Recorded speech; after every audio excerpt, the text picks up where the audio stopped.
네, 검찰 비상계엄 특별수사본부가 청구한 곽종근 특수전사령부에 대한 구속 심사가 오늘 오전에 열렸습니다. 또 잠시 후에는 이진우 수방사령관의 구속 심사도 열릴 예정인데요. 네, 현장에 나가 있는 기자 연결해서 자세한 내용 들어보겠습니다. 진기훈 기자 전해주시죠.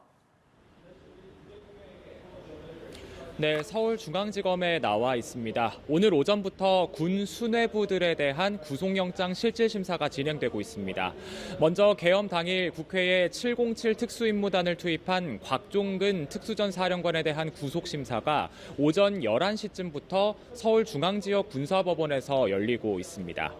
곽 사령관은 앞서 국회에 출석해 윤석열 대통령에게 비화폰을 통해서 의원들을 끄집어내라는 지시를 직접 들었고 따르지 않았다고 밝힌 바 있습니다.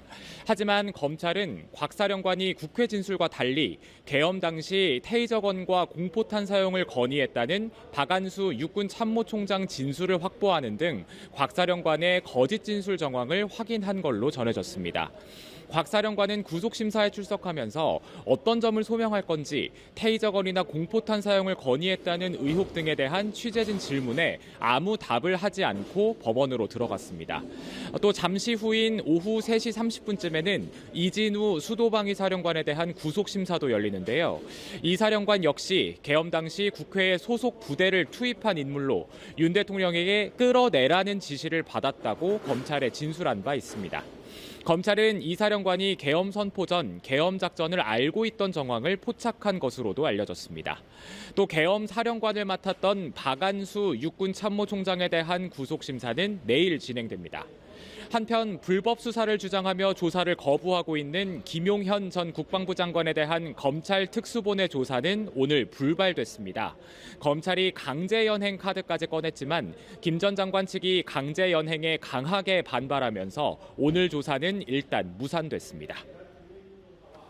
네, 검찰이 윤석열 대통령에 대한 2차 소환 통보에도 나설 것으로 보인다고요.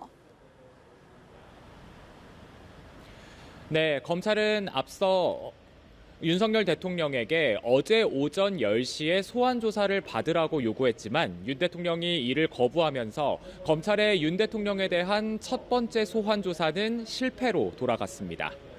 검찰은 출석 요구서에 내란 우두머리 혐의와 직권남용 혐의를 적시한 걸로 알려졌는데요.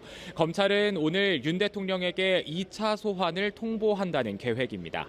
하지만 윤 대통령이 지난 12일 담화에서 대통령의 비상계엄 선포권 행사는 사법심사 대상이 되지 않는다고 밝혀 소환에 또다시 불응할 거라는 전망도 나옵니다. 윤 대통령이 계속 소환에 불응하면 검찰이 체포영장을 발부받아 강제 신병 확보에 나설 가능성도 있습니다.